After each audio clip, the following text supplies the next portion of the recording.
문제를 제가 이야기하자면 한두 끝도 없어요. 우리 유학을 보낸 딸이 비자가 안 나와가지고 결국에는 거기서 막 취업이 다 되고 정직원으로 다 오퍼를 받았는데도 비자가 안 돼서 한국으로 돌아오게 될 때 1년 내내 기도하고 딸도 눈물로 기도하고, 야, 열심히 공부했는데 취업의 길이 안 열리는구나. 그래갖고 돌아오게 됐어요. 딱 돌아오게 되는 날 저는 생각했어요. 기도했잖아요. 그러니까 이게 우리 딸에게 가장 좋은 일일 것이다. 그 유학까지 갔다 와서 집에서 놀고 있는 딸을 보면서 그 아이가 매일같이 아파하면서 늦잠을 자고 그러면서 또 아침에 노래를 부르고 깨어나는 이 딸을 바라보면서 얼마나 행복한지, 요즘에 진짜 행복한 거예요. 너무 행복하다. 이 딸이 시집 가면은 같이 만나지도 못할 텐데 하나님이 이런 기회를 주셨구나. 이거 막 기도했거든요. 그러니까 하나님이 가장 좋은 길로 인도해 주실 것이다. 또 그러더니 뭐 놀다가 뭐 어떻게 해가지고 또 뭐 취업을 한다고 뭐 하고 있는 여러 가지 모습을 보면서, 야, 하나님의 선하신 손길이 있구나. 제가 인내심이 커서가 아니라 하나님께 매일같이 기도하니까, 그 문제를 매일 올려드리니까 하나님께서 주시는 뜻을 받아들이게 되더라는 거죠. 이것이 저는 너무나도 소중하다고 생각이 돼요. 제가 이제 여러분이 기도를 해야 되니까 핵심만 하고 마무리를 할게요.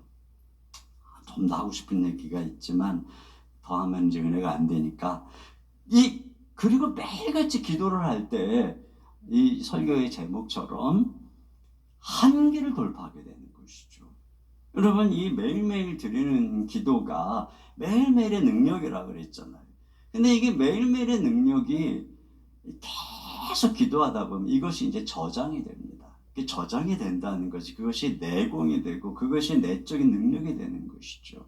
매일매일 하나님과 깊이 있는 은혜를 이렇게 간구하면 성령님도요, 이게 기도가 그런 것 같아요. 어떤 문제가 있을 때 기도를 하면 그 문제의 해결용이죠. 그러나 문제가 있든 없든 매일매일 기도하면 그 기도 시간은 하나님과의 교제가 되는 것입니다. 성령의 능력을 어떤 내가 사역을 앞에 두고 구하면 그 사역을 위한 성령의 능력이지만, 내가 매일매일 성령의 은혜를 구하는 것은 그 성령님이 내 안에 깊이 있게 내 주인이 되시고 그분과 인격적 교감이 깊어지게 되는 것이죠. 그 은혜가 깊어지는 거예요. 그 은혜가 깊어지니까 내 내공이 쌓이고 내 내면에서부터 하나님의 능력이, 용량이 이게 쌓이게 되는 거예요. 그러니까 매일매일 기도할 때 내 용량이 커지게 되는 거예요.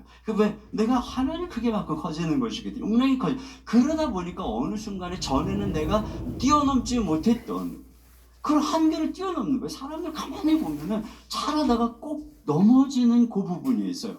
1년 내내 잘하다가 거기만 가면 꼭 넘어지고 그 한계를 못 넘어서는 경우들이 얼마나 많은지 몰라요. 근데 여러분 기억하셔야 돼요. 여러분이 딱 거기 포기하려고 하는 그 한계 있죠. 거기서부터 진짜 하나님의 축복 기다리고 있는 거예요. 그때 물러섰기 때문에 여러분의 삶이 열매가 없는 거라고요. 우리가 교회 봉사라는 것도 그렇고 바로 그거예요.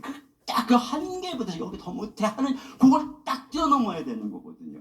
제가 그런 경우들을 이 부목사 시절부터 사역하면서 몇 번 경험을 했어요.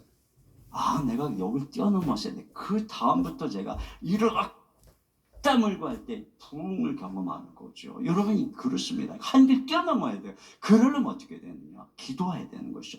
기도의 역량을 여러분이 키우면 한계를 뛰어넘습니다. 기도의 역량을 키우면 교회도 그 문제의 한계를 뛰어넘는 것이죠. 여러분, 그런 교회가 이미 되고 있지만 더욱더 여러분의 기도 역량이 강력해져서 한계를 뛰어넘으시기를 주님의 이름으로 축원합니다. 마지막으로 지속적인 기도가 후세에 영향을 미친다는 거예요. 여기 마지막에 보면 아사가 이 말년에 하나님을 찾지 않아요.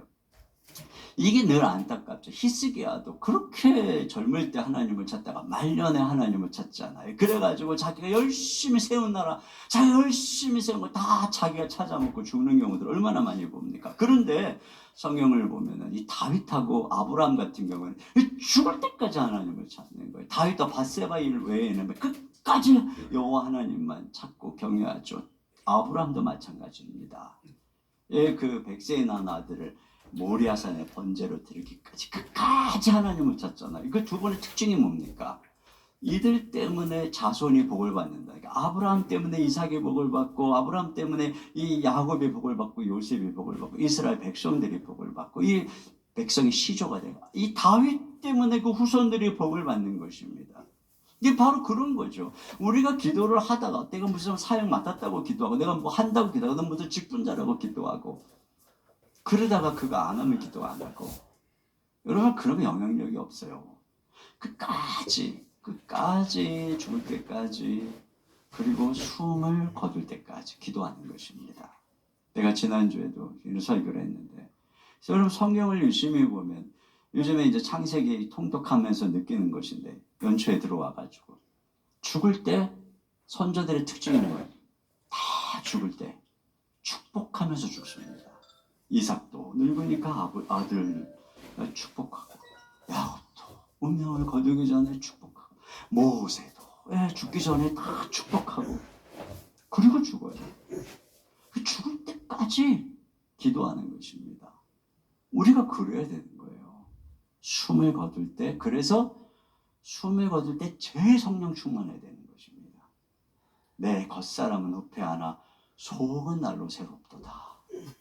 여러분 이게 진짜 신앙인 줄 믿습니다. 그렇게 죽고, 그렇게 할머니가 돼서도 할아버지가 돼서도 늘 기도하며 자녀들을 축복하고, 숨을 거둘 때도 유언이 다 축복하는 영적인 축복의 기도를 하고, 가장 성령 충만하게 그 축복이 예언이 되는, 그렇게 딱 세상을 떠나보세요.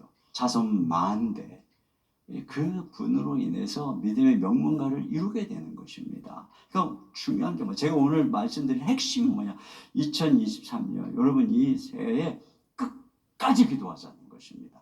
매일 기도하자는 것입니다. 그래서 한계를 돌파하는 그런 은혜가 함께 하시기를 주님의 이름으로 축복합니다. 기도하겠습니다. 하나님 아버지 감사합니다.